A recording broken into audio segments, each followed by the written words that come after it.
19장 28절 한 절의 말씀입니다. 우리 다 같이 한 목소리로 합독하도록 하겠습니다. 요한복음 19장 28절 시작. 그 후에 예수께서 모든 일이 이미 이루어진 줄 아시고 성경을 응하게 하려 하사 이르시되 내가 목마르다 하시니. 아멘. 자식들의 소원을 다 들어주는 것처럼 오늘도 하나님께서 우리의 간절한 기도의 소원을 들어주시고 우리의 마음을 위로하시고 또 말씀 안에서 우리가 어떻게 살아가야 할지를 깨닫게 하시는 그런 은혜의 시간 되기를 주님의 이름으로 축원합니다. 너무 귀한 찬양이었어요. 닭살이 돋을 정도로 은혜로웠습니다. 우리가 잘 알고 있는 것처럼요. 저와 여러분의 몸은 6에서 70% 정도가 이제 수분으로 물로 되어 있죠. 그래서 물을 자주 마시지 않으면 탈수 현상이라는 게 옵니다. 여러분, 우리가 내가 목이 말라 그러는 게요. 우리 몸에서 어떤 신호를 보내는 거냐면 벌써 탈수 현상이 왔습니다라는 거예요. 그러니까 물을 마시고 싶다라는 것은 벌써 우리 몸에 이상이 왔다라는 겁니다. 그러니까 물은 내가 목말라서 먹기보다는 시간을 정해놓고 자주 이렇게 드시는 것이 좋습니다. 사람들의 몸에서 약 3% 정도의 수분이 부족해지고 사라지면요, 그때서부터 혼수 상태가 된다고 그래요. 그래서 보통 사람들, 건강한 사람 같은 경우더라도 5일 정도가 물을 마시지 않으면 거의 5일 정도까지는 견디다가 사망을 하는 경우가 됩니다. 그러니까 먹을 거는 안 먹어도 오래 살 수 있는데 물을 안 먹으면 5일 정도 되면 거의 사람들이 사망하게 된대요. 그런데 더 심각한 게 뭐냐면 땀을 많이 흘리는 사람들, 또 이 상처를 내서 피를 흘린 사람들은 하루도 못 견디고 사망하는 경우도 있다고 합니다. 그러니까 여러분 자주 좀 물을 자주 드세요. 물을 안 드시는 것이 자랑스러운 게 아니라 물을 자주 드시는 게 건강하고 좋은 겁니다.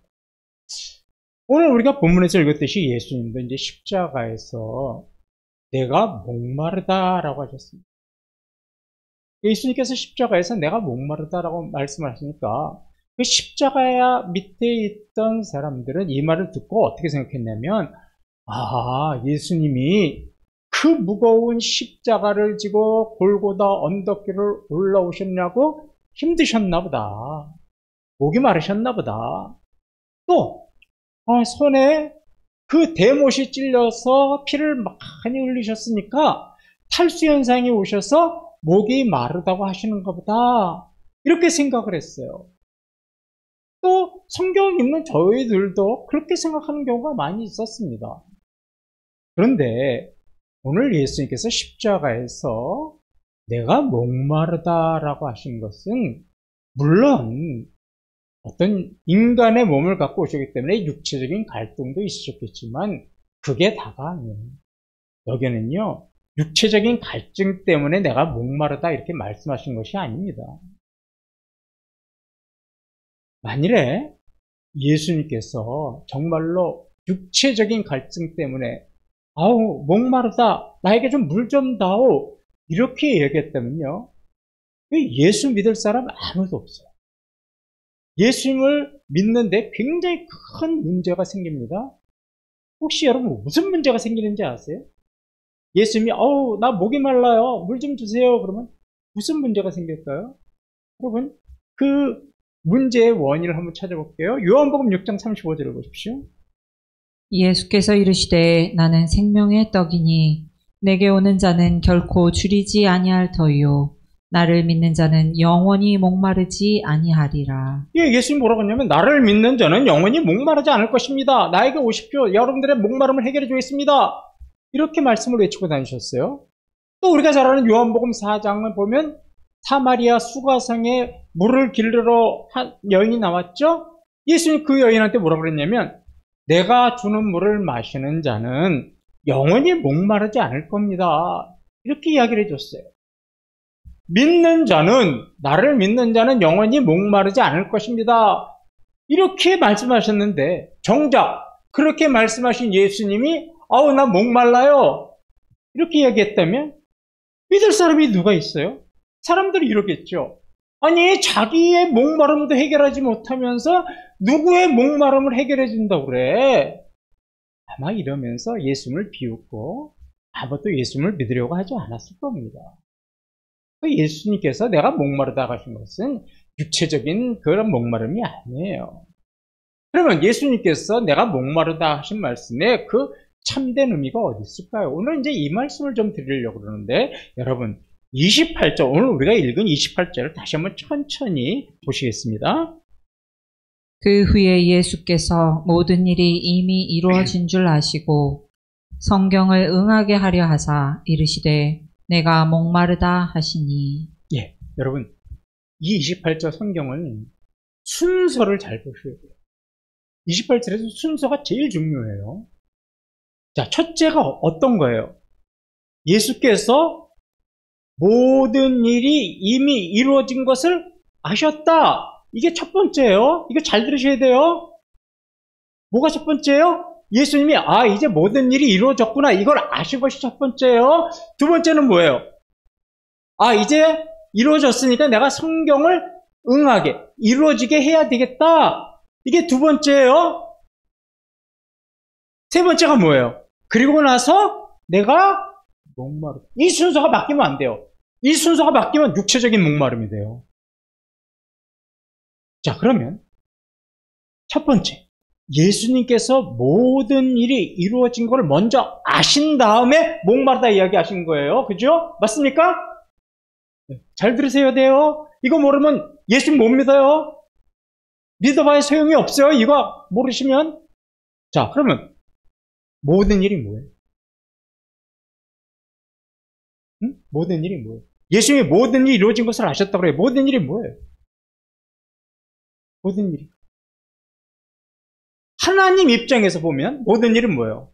이 세상을 구원하시려는 하나님의 구원의 모든 계획. 이 땅에 예수님을 보내시고 그 아들을 예수 그리스도의 십자가 죽게 해서 세상 죄를 구원하시려는 것이 하나님의 구원의 계획이죠. 그 계획이 어떻게 했단 말이에요? 이미 이루어졌다는 걸 알고 나서 하셨다는 말입니다. 그럼 또 예수님 입장에서 봅시다. 예수님은 뭐예요? 하나님이 나를 이 땅에 보내신 그 이유가 뭐였냐? 나를 통해서 이 세상을 구원하려고 하는 구원의 사역. 그것이 어떻게 했다는 거예요? 어떻게 보면 똑같은 말이에요. 그러니까 모든 일이라는 것은 이 저와 여러분을 구원하려고 했던 모든 계획과 일들이 이미 어떻게 됐다는 거예요? 이루어졌어요. 이제 십자상에서 내가 이제 다 이루었구나. 그걸 이제 아신 거예요. 그 다음에는 두 번째로 넘어갑시다. 이제 예수님께서 내가 이제 나를 이 땅에 보내신 하나님의 구원의 계획이 완전히 이루어졌고 나는 이제 내가 구원을 완전히 이루었구나, 성취했구나. 이거를 다 아신 다음에 두 번째로 하신 게 뭐예요? 성경을 응하게 하시고. 성경을 응하게 하신다는 말은 성경의 구약 성경에 예언된 말씀을 완전히 일어날 수 있도록 완성되도록 구원의 예약이 땅에 떨어지는 말이 아니라 완전히 이루어지고 성취되는 말씀이 되도록 하시기 위해서 뭐 하셨다는 거예요? 내가 목마르다라고 하셨다. 구약 성경을 보면요, 이 땅에 메시아로 오실 한 분이 계신데 그분이 굉장히 목말라 하실 것이다라는 그런 구약의 예언들이 군데군데 있어요. 그러니까 그 자신을 구약시대에서부터 예언해 놓은 하나님의 말씀이 이제 그것을 내가 이루어야 되겠다 이렇게 생각을 하셨다는 거예요. 그리고 나서 하신 말씀이 뭐예요? 내가 목마르다. 28절에 이 순서가 뒤바뀌어지면 헷갈리는 거예요. 이러지. 그러니까 한마디로 내가 목마르다 하시는 말씀은 이 순서대로 보면은 나 십자가를 지고 올라와서 굉장히 목이 말라요. 나 피를 많이 흘렸더니 목이 말라요. 이런 뜻이 아니라 뭐예요? 하나님의 구원의 계획이 완전히 이루어지고 성취되었음을 확증시켜주는 말이 뭐예요? 내가 목마르다. 구원의 계획하고 연결이 되어 있는 겁니다. 자, 이 말씀을 잘 할 수 있는 성경 구절이 또 예수님이 하신 말씀이 있어요. 예수님이 십자가상에서 몇 번 말씀하셨게요? 꼭 목사가 물어보면 어려운 것처럼 다 알고요. 몇 번 이야기했어요? 7번 이야기했잖아요. 그래서 뭐라 그래요? 가상 7원 7번. 근데 이게요, 예수님이 즉흥적으로 이야기한 건 아무것도 없어요. 자, 지금 내가 목마르다는 말씀처럼 7마디의 모든 말씀은 다 무엇하고 연결이 되어 있는 거예요? 구원과 말씀. 자, 그 중에 또 한 가지 우리가 말씀을 살펴볼 게 있어요. 마태복음 27장 46절입니다.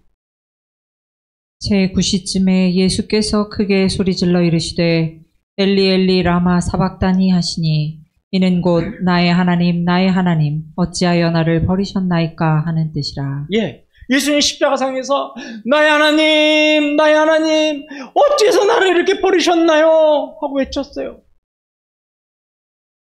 자, 이 말씀도 육체적인 문제가 아니라는 거예요. 그러니까 아우 나 너무 아파요. 아우 나 너무 힘들어요. 나 후회가 돼요. 나 괜히 구원한다고 그랬나 봐요. 이런 뜻이 아니에요. 이 말씀도 구원의 계획하고 연결이 되어 있는 거예요. 이게 육체적으로 너무 아프고 힘들어서 그런 게 아니라 예수님은 이렇게 외친 것은 하나님, 내가 하나님의 아들인데 이제 내가 하나님과 이제 관계가 끊어져야 되고 내가 하나님 앞에 버림을 받아야 되는데 나 그것이 너무나 힘들어요. 나 하나님 앞에 버림받는 게 너무나 힘들어요. 그러면서 자기 스스로에게 외친 거예요. 왜요? 하나님께 버림받아야만 구원이 이루어지기 때문에. 그러니까 이 말씀도 육체적으로 너무 고통스럽고 극심한 고통과 아픔 때문에 하신 말씀이 아니라 하나님 앞에 버려져야만 세상이 구원을 얻을 수 있으니까 내가 아버지와 관계가 끊어지는 거예요. 우리 아들한테 말 안 들으면 내가 꼭 했던 말이 있어요. 집 나가. 너 이제부터 내 아들? 아니야. 그러면 어렸을 때는 막 와서 달라붙어요. 아니라고. 나 아버지 아들이라고. 중학생 되니까 나가라고 하니까 나가더라고요. 네, 그다음부터. 그러니까 중학생 됐다면 나가라고 말하지 마세요. 어렸을 때는 그 순수한 마음에 뭐예요? 그러니까 예수님도 그런 마음으로 지금 외친 거예요. 왜 그러면 이렇게 왜 예수님은 하나님 아버지에게 버림을 받아야 했을까요? 예수님이 버림을 받아야 세상이 버림받지 않고 하나님의 자녀로 살 수 있기 때문에. 왜 저와 여러분이 구원을 얻었습니까? 예수님이 하나님 앞에 버림을 받았기 때문에 우리는 버림받지 않고 하나님의 자녀가 된 거예요. 바로 이 말씀도 그런 뜻이에요. 이게 육체적인 고통 때문이 아니라 구원의 계획과 관련된 말씀이죠. 그러면 예수님께서도 왜 내가 목마르다라고 말씀하셨을까요? 자, 이 말씀하고 비교해 보세요. 예수님이 버림을 받아야 우리가 버림받지 않았습니다. 예수님이 목말라야 우리는 목마르지 않게 되는 거예요. 이게 반전이라고 해요. 반전. 예수님이 목마르셨기 때문에 우리들은 목마르지 않고 살게 됩니다. 예수님께서 내가 목마르다 이렇게 말씀하신 것은요, 무슨 구원의 완성이었느냐? 이제 내가 목말랐으니까 이후로 나를 믿는 자는 구원받아서 영원히 목마르지 않게 될 것이다. 약속이에요. 약속. 구원의 완성으로 우리에게 약속하신 거예요. 죽으시면서까지 우리를 사랑하셔서 참 내가 이렇게 목말름으로 인해서 너희들은 다시는 이와 같은 고통을 겪지 않고 너희들은 영적으로 목마르지 않을 것이다. 약속하십니다. 이런 십자가의 구원, 반전의 계획은 우리가 잘 알다시피 이사야서 53장 5절에도 나오죠. 그가 찔림은 우리의 허물 때문이요 그가 상함은 우리의 죄악 때문이라. 그가 징계를 받음으로 우리는 평화를 누리고 그가 채찍에 맞음으로 우리는 나음을 받았도다. 예, 예수님이 고통을 당했기 때문에 우리는 희망이 생긴 거잖아요. 마찬가지예요. 예수님이 버림을 받았기 때문에 우리는 구원을 받은 것이고, 예수님이 목마르셨기 때문에 우리는 목마르지 않게 살 수 있는 겁니다. 그러니까 예수님의 목마름은 단순히 육체적인 목마름이 아니에요. 인간을 구원하시기 위한 구원의 목마름이었고, 인간을 사랑하시는 사랑의 목마름이었고, 우리의 목마름을 해결해 주시려는 영적인 목마름이죠. 그래서 이 예수님이 십자가에서 이 모든 일을 이루시고 약속해 놓으셨기 때문에 누구든지 예수님 앞에 나가기만 하면, 누구든지 십자가 앞으로 나가기만 하면, 누구든지 예수님을 나의 구주로 고백하기만 하면 이런 은혜가 얻어질 수 있도록 예수는 십자가에서 그 길을 열어놓으십니다.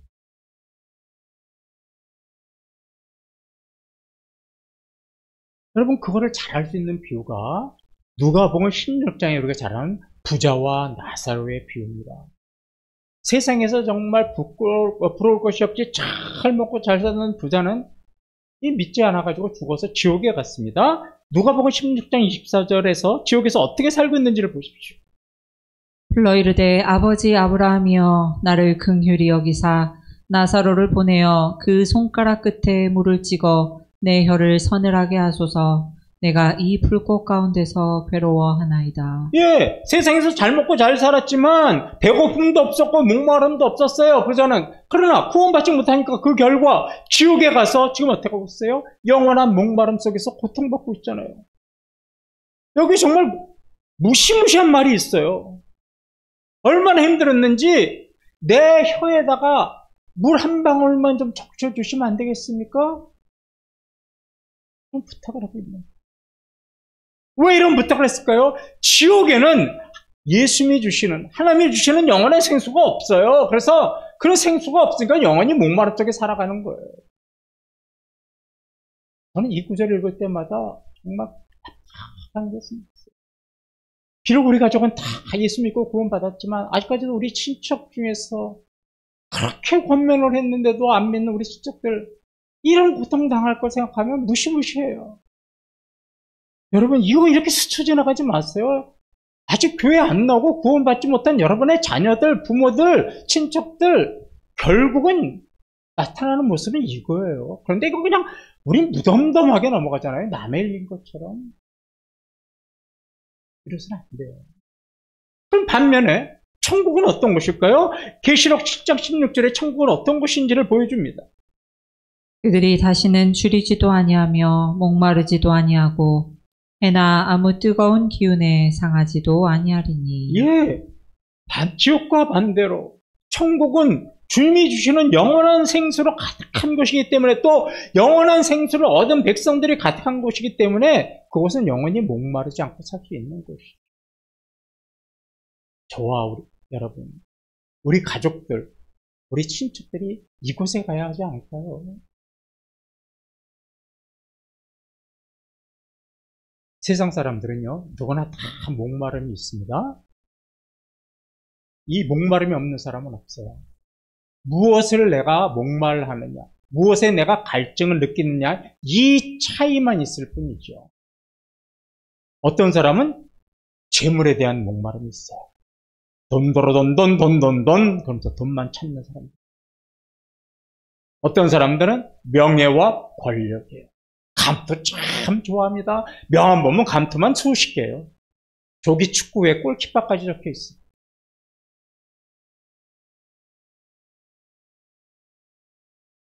지금 정치하는 사람들 보세요. 권력이 얼마나 눈이 먹고 목말라 합니까?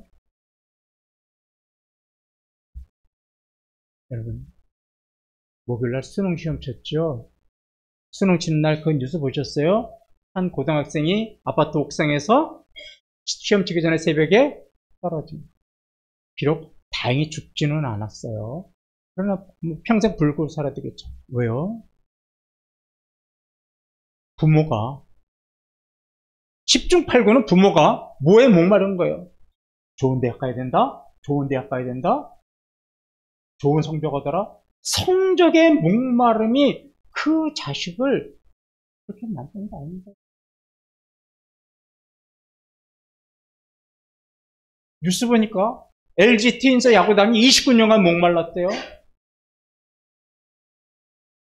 뭔데 그게? 운동선수들 보면 기록 단축에 목말라 있어. 그러니까 목말라면 누구든지 다 있어요. 그럼 한번 여쭤보겠어요. 여러분들 뭐에 지금 목말라 계세요? 뭐에 목말라 계세요? 뭐에? 예? 뭐에 갈증을 느끼세요? 이번 한 주간 뭐 때문에 사셨어요? 무엇을 갈증을 느끼시고 무엇을 원해서 사셨어요? 나는 무소유입니다. 그러셨어요? 여러분, 근데요, 세상적인 목마름의 공통적인 특징이 하나 있어요. 그게 뭔지 아세요? 이거 알고 목말라 하세요. 끝이 없다.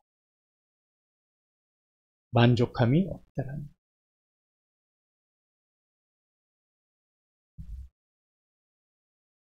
세상에서 인기와 명예와 재물을 한꺼번에 얻을 수 있는 직업이 있어요. 그 중에서 아마 하나가 저는 연예인이라고 생각을 합니다. 연예인. 정동원이가 그 고등학생인데 58억짜리 빌딩을 샀대요. 우리는 상상도 못하는 거죠. 고등학생이. 연예인. 모든 인기와 마치 우상이에요. 아이돌이라는 게 우상이라는 말입니다. 우상이에요. 우리가 볼 땐 남 부러울 거 없어요. 우리는 상상도 못하는 돈을 벌어요. 야, 저 정도 되면 부러울 게 없겠다. 행복하겠다. 그런데 그런 사람들이 뭐예요? 자살을 해요. 자살 한두 명도 아니에요. 수십 명이 그 높은 정상의 자리에서 돈과 인기와 명예를 갖고 있는데도 자살을 합니다. 또 최근에는 돈과 명예와 권력으로도 해결을 못했는지 마약 사건이 계속해서 일어나고 있습니다. 왜? 돈도 있고 명예도 있고 권력도 있고 우리가 목말라는 모든 것들은 다 가졌음에도 불구하고 왜 그들은 자살을 하고 왜 그들은 마약으로 사회적인 무리를 일으킬까요? 돈, 명예, 권력, 인기, 이것으로도 그들의 마음의 허무함과 공허함을 채울 수가 없었다는 거예요.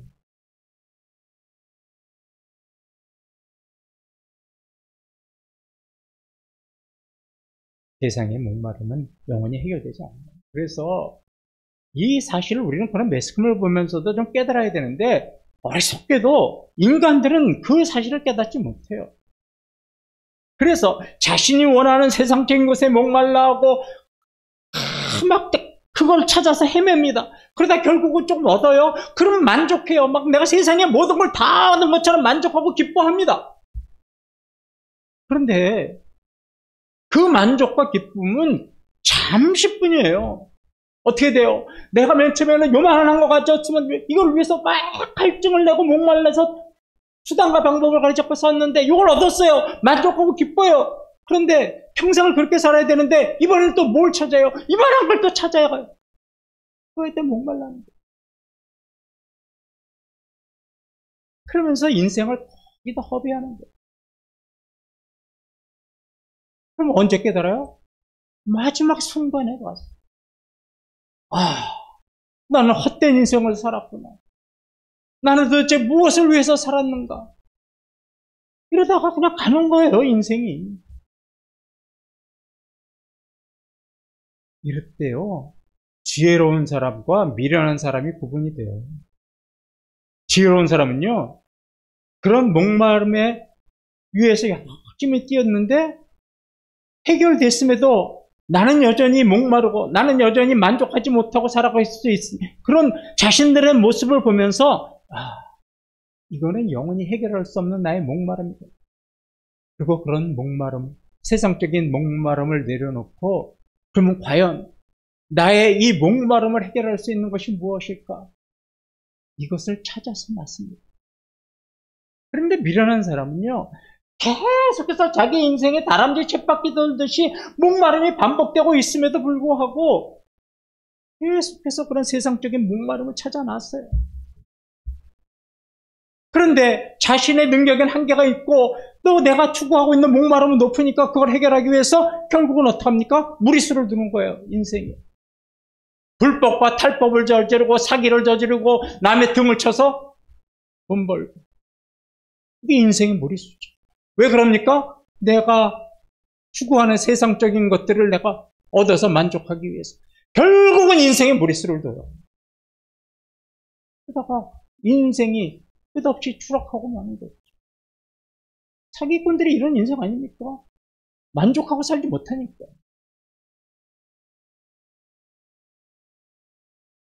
예수님 십자가에서 내가 목마르다고 하신 말씀은요, 이런 세상 것들에 대한 갈증, 생사람 것들에 대한 목마름, 이런 것들 때문에 갈증을 느끼고 또 그런 것들을 해결하지 못해서 인생의 무리수를 두고 살고 있는 그런 사람들에게 내게로 오세요. 나는 그 문제를 해결해 줄 수 있습니다. 이 약속을 하신 거예요. 그래서 구원받은 사람은요, 구원받은 것 플러스 이런 세상의 목마름보다는 영적인 목마름을 해결할 수 있는 은혜도 같이 받는 거예요. 그러니까 저와 여러분은 구원받았으니까 하나님으로부터 또 이런 목마름을 해결할 수 있는 그런 은혜도 받았어요. 그럼 한번 여쭤보겠습니다. 여러분 다 구원받으셨죠? 네. 그러면 구원받는 동시에 세상의 목마름을 해결할 수 있는 하나님의 영원한 생수도 여러분 안에 받으셨는 줄 있습니다. 아멘? 그러면 이제 물어볼게요. 그럼 이제 세상에 대한 미련은 다 떠나셨습니까? 네? 세상 같은 미련은 없어요? 미안해요.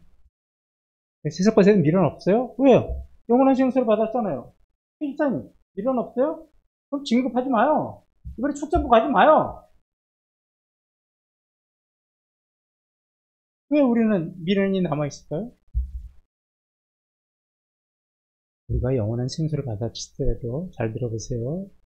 세상에 미련이 없어지는 건 아니에요. 왜요?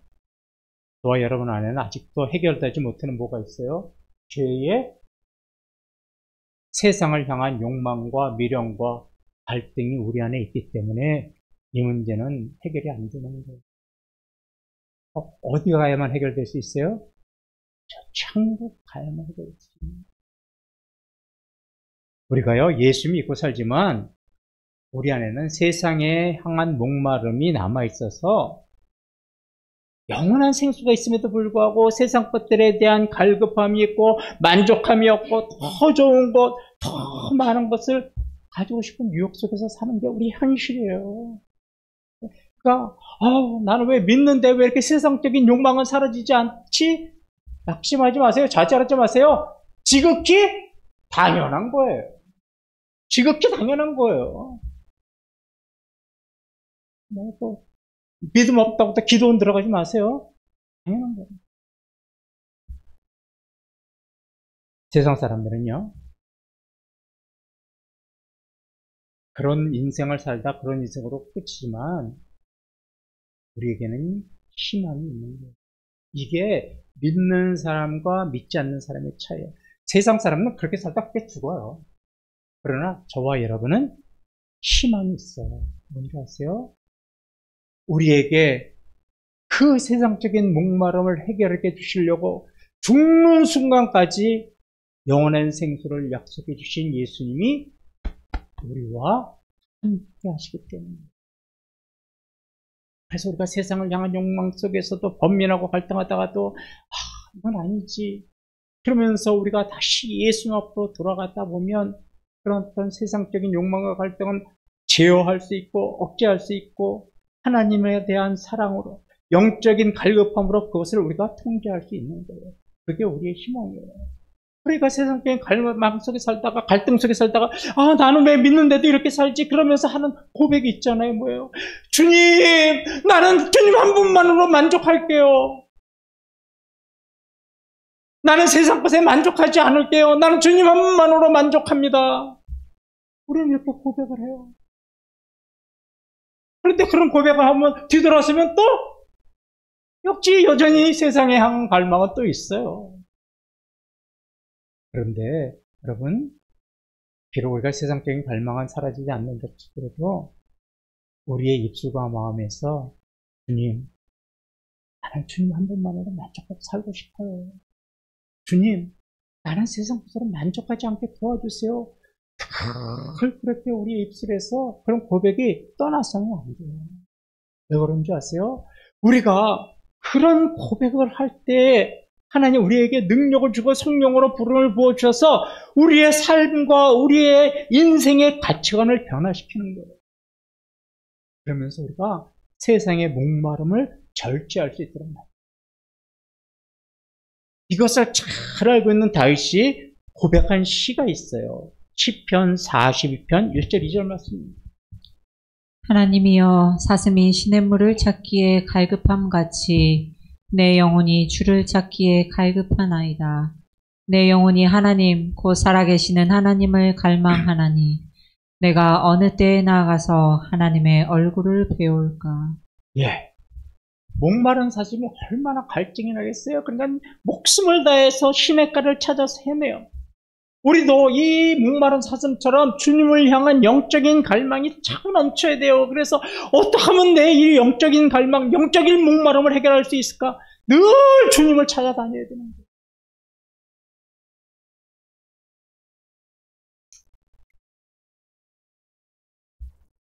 찬양 중에 이런 찬양이 있어요. 의에 줄이고 목이 마르니 성령의 기름 부으소서. 의에 줄이고 목이 마르니 내 잔을 채워주시소. 우리는 예수를 믿고 교회 다닌다고 하지만 세상 것들로 목마르는 그 유혹에 늘 시달려요. 그리고 그 유혹에 빠지고 나서 늘 또 고민하고 번민하고 후회해요. 그러나 하나님, 그래도 주님만 한 분만으로 살게 해주세요. 나는 세상 것들에 만족하지 않게 살게 해주세요. 이런 고백을 해야 되는 거예요. 우리 이 시간 그 후렴 부분만 함께 우리 한번 찬양하십시다.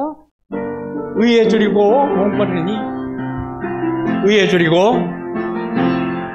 의에 줄이고 목이 마르니 성령의 기름 부으소서. 성령의 기름 부으소서.